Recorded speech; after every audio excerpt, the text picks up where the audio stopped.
The Rowan University football team finished the 2015 season at 6-4 overall and 5-4 in the NJAC. They entered the 2016 season as underdogs, as they have been picked to finish 4th in the conference, the lowest they have been in the polls in quite some time. Head coach Jay Accorsi says the team needs to go back to an in-your-face style of play. Just we need to get back to good old-fashioned, hard-nosed, tough Rowan football, and that's been kind of our theme. A lot of people don't expect us or do not perceive us to do a lot of things this year. So I think that's, puts the onus on us to make sure that, we rise to the challenge. We determine how high, how low we are. We know we're definitely going to come out more aggressive than we did last year. Preseason basically doesn't matter. Everyone's 0-0 to start. Quarterback Dante Pickney will be at the helm of the Rowan offense that averaged 22.1 points per game last season.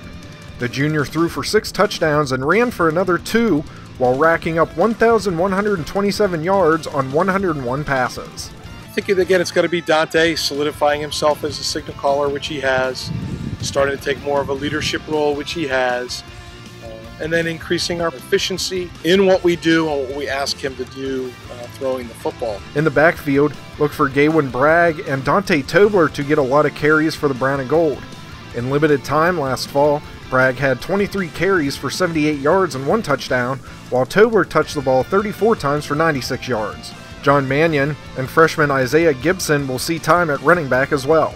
The receiving corps has returners in Zach France, Kevin Leonard, and Jamel Smith.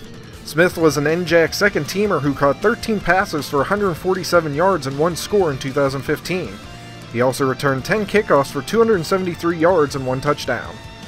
The offensive line will be a key group for the Profs as big men Darrell Guilford, all-conference selection Sean Hennigan, and Paul Gaywin will open up holes for the running game and give Pickney time in the pocket.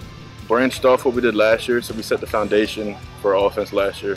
And this year we're branching off, we're going a little bit more up-tempo, add a couple of different things.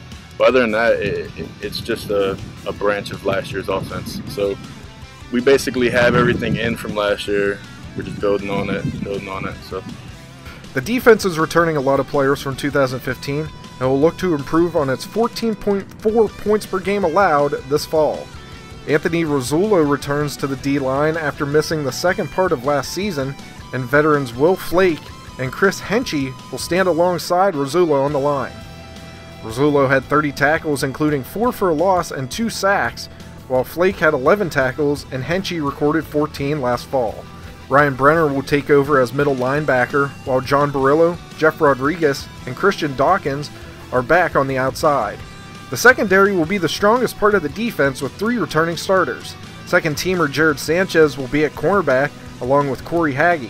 Bobby Barberi was a first-team selection a year ago and will return at free safety, where he accumulated 55 tackles and had 4 interceptions.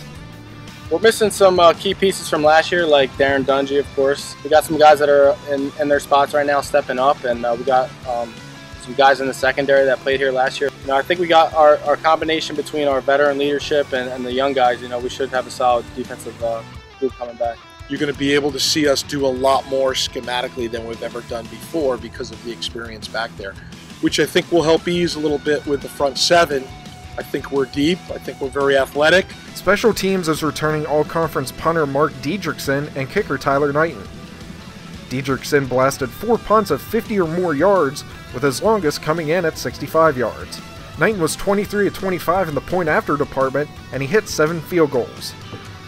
It's a different mindset on a lot of levels this season for the Profs, and the coaching staff has put a lot of onus on themselves to make it a successful campaign. Well, yeah, last year kind of left like a bitter taste in our mouth. Obviously, we started 4-0, and then we ended up 6-4, missing the playoffs. So we weren't really happy about that. So this year, we're kind of more focused on finishing reps in the weight room, finishing reps on the practice field, and overall taking care of our body so we can last the full season. Rowan starts its season by traveling to Widener for a second straight year.